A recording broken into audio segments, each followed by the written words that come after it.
I sat in my corner office on the 32nd floor of the Morgan building, watching the Seattle skyline fade into dusk. The space felt different today, the leather chair a little firmer, the air a little thicker. My assistant Sarah had just buzzed to remind me of tomorrow's meeting. Mr. Wilson is coming in to pitch his startup at 9 a.m. sharp.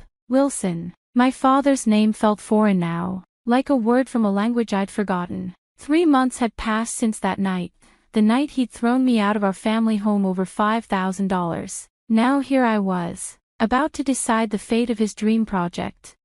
I turned to my computer and pulled up his company profile. Wilson Tech Solutions, a bold name for what was essentially still just an idea on paper. My father had always dreamed big, but his follow-through was about as reliable as Seattle sunshine in December. The memory of that night crashed over me like a cold wave. "You ungrateful brat." His voice had boomed through our modest 2-story house in the suburbs. "After everything we've done for you." I stood my ground, hands steady despite my racing heart. "Dad, I can't keep doing this. The money you borrowed last time, it was meant for my apartment deposit.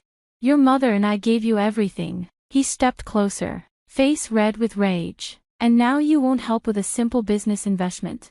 Simple. Nothing was ever simple with him. Every temporary loan became a gift. Every sure thing investment turned into a black hole that swallowed our family's savings. And somehow, over the years, I'd become the designated safety net. "I worked for everything I have," I said quietly. "The scholarship to business school, the internships, my position at Morgan Ventures. None of that came from you." Mom stood in the kitchen doorway, wringing her hands like she always did during these confrontations. "Olivia, honey, please. Your father knows what he's doing this time." This time. The same word she'd used when he'd sunk $20,000 into a failed food truck venture. And before that, the doomed cryptocurrency trading scheme that cost us almost twice that amount. "No." I surprised myself with how firm my voice sounded. "I'm done being the family bank." Dad's eyes narrowed. "Done? After everything we sacrificed for you." Sacrificed? I couldn't hold back a bitter laugh. "You mean like when you used my college fund to invest in that bogus real estate scheme? Or when you remortgaged the house to chase another guaranteed opportunity?" I was trying to build something for this family. "No, Dad. You were gambling with our future. And every time it fell apart, I was the one who stepped in to fix it." He stepped closer, towering over me like he used to when I was small. "If that's how you feel, then get out. You're no daughter of mine." The words hit like physical blows, but I didn't flinch. I'd been preparing for this moment, even if I hadn't known it. "Fine." I walked upstairs to my old room, kept intact more out of habit than welcome, and grabbed the pre-packed bag I'd stashed there months ago. Some part of me had known this day would come. As I headed for the door, Mom called out, "Olivia, please, he doesn't mean it." But Dad's voice cut through her plea, "If you walk out that door, don't ever come back." I paused at the threshold, looked back one last time. "Don't worry, Dad, I won't."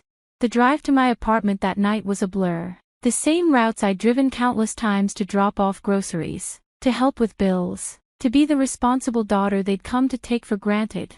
Now they all looked different, like I was seeing them through new eyes.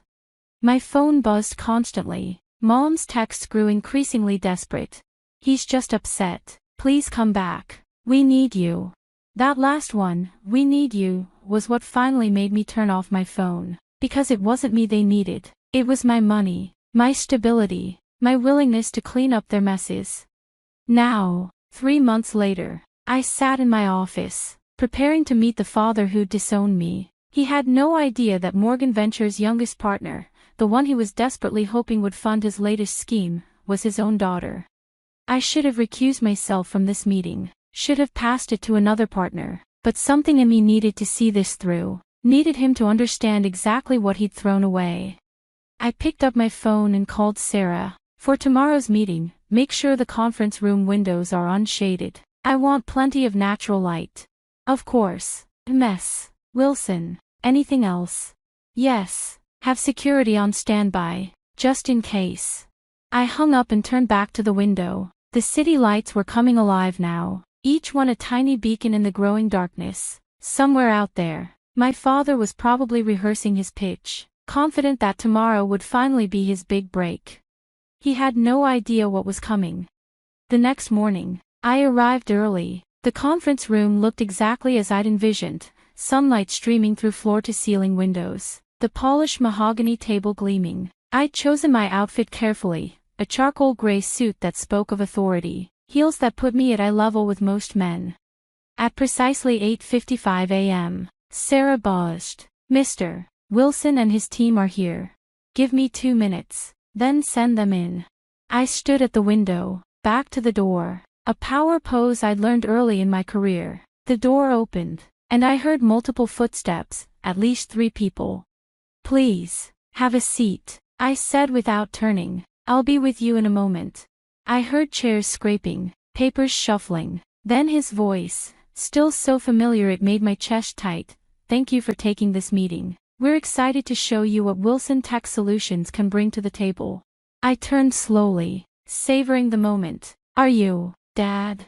The color drained from his face. Beside him, Mom's hand flew to her mouth. The third person, someone I didn't recognize, probably their latest business consultant, looked confused by their reaction. "Olivia," Mom's voice was barely a whisper. I smiled, took my seat at the head of the table. "Shall we begin?" Dad found his voice first. "What is this? Some kind of joke?" "Not at all." I opened the folder in front of me. "You came to pitch your startup to Morgan Ventures. I'm the partner assigned to hear that pitch." I gestured to their unopened briefcases. "Unless you prefer to leave." The consultant, a young man in an off-the-rack suit, cleared his throat. "Perhaps we should reschedule."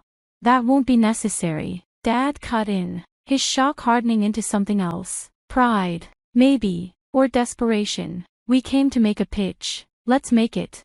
I leaned back, gesturing for them to proceed. "The floor is yours." What followed was painfully familiar. Dad launched into his presentation with the same misplaced confidence I'd seen countless times before. A revolutionary app that would disrupt the entire service industry. Projected earnings that defied basic math. Market analysis that seemed based more on hope than research. I let him finish. Let him lay out every grandiose claim and unrealistic projection. Mom kept glancing between us, her hands twisting in her lap. The consultant looked increasingly uncomfortable, probably sensing he'd stepped into something far more complicated than a regular pitch meeting. When Dad finally wound down, I stayed silent for a long moment. Then, "Your revenue projections for year 1, they seem optimistic." "We've done extensive market research. No, I cut in. "You haven't. Your user acquisition costs are grossly underestimated. Your marketing budget wouldn't cover 2 months of minimal advertising. And your technical infrastructure costs." I tapped the papers in front of me. "They're not even close to reality." "Now listen here, He started to rise, but Mom's hand on his arm stopped him. "I'm not finished." My voice was steel. "Your entire business model relies on outdated technology. Your competitor analysis ignores 3 major players who already dominate this space. And your funding request." I closed the folder. "It's about a quarter of what you'd actually need to have any chance of success." The consultant was frantically scribbling notes. Dad's face had gone from pale to red. "You think you know everything now, don't you? Sitting in your fancy office, looking down on everyone." "No, Dad. I just know business. Real business, not get-rich-quick schemes and pipe dreams." I stood up. "Morgan Ventures will have to pass on this opportunity." "Olivia, please." Mom stepped in. "We can revise the numbers. Make changes. This isn't about the numbers, Mom. It's about him." I pointed at Dad. "It's about years of watching him chase fantasies while I picked up the pieces. About being treated like a personal ATM until I finally said no. I am still your father." "Are you?" I met his glare. "Because I remember you saying I was no daughter of yours, right before you threw me out." The consultant was edging toward the door. Mom had tears in her eyes. "You want to know the real irony?" I continued. "If you had actually done the work, real market research, solid financial planning, genuine innovation, I would have funded you. Because that's what we do here. We invest in viable businesses, not desperate gambles." Dad stood up so fast his chair toppled backward. You think you're better than me. You think your fancy title and corner office make you special. No, Dad. What makes me special is that I earned everything I have. Every degree, every promotion, every dollar. I pressed the intercom. Sarah, please have security escort our guests out. You'll regret this. He snarled as 2 security guards appeared at the door. You're making a big mistake. I gathered my papers calmly. No, the mistake was thinking you'd ever change. That you'd ever see me as more than a convenient source of cash. I looked at Mom. I'm sorry it had to end this way. She stepped toward me, arms outstretched, but I shook my head. Please don't.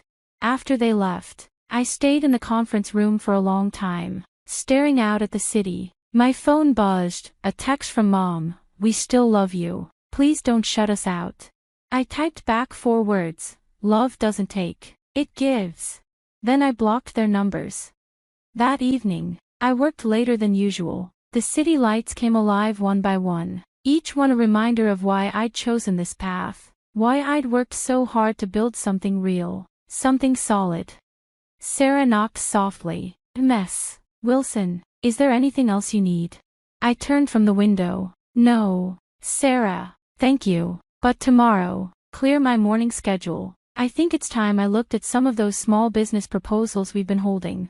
The ones from local entrepreneurs. I nodded. Yes, the ones who've done the real work, who have solid plans and just need someone to believe in them. I smiled. Someone who knows the difference between dreams and delusions. After she left, I opened my laptop and started a new document. At the top, I typed, Investment Criteria, Small Business Division. Because sometimes the best revenge isn't confrontation or anger. It's building something better than what broke you. In the months that followed, I threw myself into work with renewed focus. The small business division I created became one of Morgan Ventures' most successful initiatives. We funded local startups that had solid foundations, real businesses built on hard work and careful planning. Every now and then, I'd hear about my parents through the grapevine. Dad tried pitching his idea to other investors, with no success. Mom took a part-time job at a local store, probably the first regular paycheck in our family that didn't come from me. Sometimes, late at night, I'd wonder if I'd been too harsh, if cutting them off completely was the right choice. But then I'd remember all the years of manipulation, of guilt trips, of having my own dreams delayed or derailed because they needed just one more loan. One morning, about 6 months after the pitch meeting, Sarah buzzed my office. Miss Wilson, there's a delivery for you. It was a small package, inside, my old house key and a letter from Mom. Dear Olivia, your father won't admit it, but you were right. About everything. We took you for granted. Worse, we took advantage of your success instead of celebrating it. I've started counseling. Your father, well, he's still your father. But I want you to know I'm proud of you, not for your money or your position, but for having the strength to say no, to demand better. I don't expect forgiveness. I'm not even asking for it. I just want you to know that at least one of your parents finally sees you. Love, Mom. I sat with the letter for a long time, emotions swirling. Then I did something I hadn't done in months. I wrote back. Dear Mom. Thank you for your letter. I'm glad you're getting help. As for Dad, I hope someday he understands that real success isn't about quick wins or lucky breaks. It's about building something sustainable, something honest. I can't go back to how things were, but maybe, someday, we can build something new, something better. Take care. Olivia. I sealed the envelope and handed it to Sarah. Then I turned back to my work, to building something that would last. Because that's what real success looks like. Not a lucky break or a handout, but something built piece by piece, day by day, with integrity and purpose. My father had always chased shortcuts to success, but I'd learned the hard way that the only path worth taking is the one you pave yourself. And sometimes, the greatest victory isn't in proving someone wrong, it's in proving yourself right.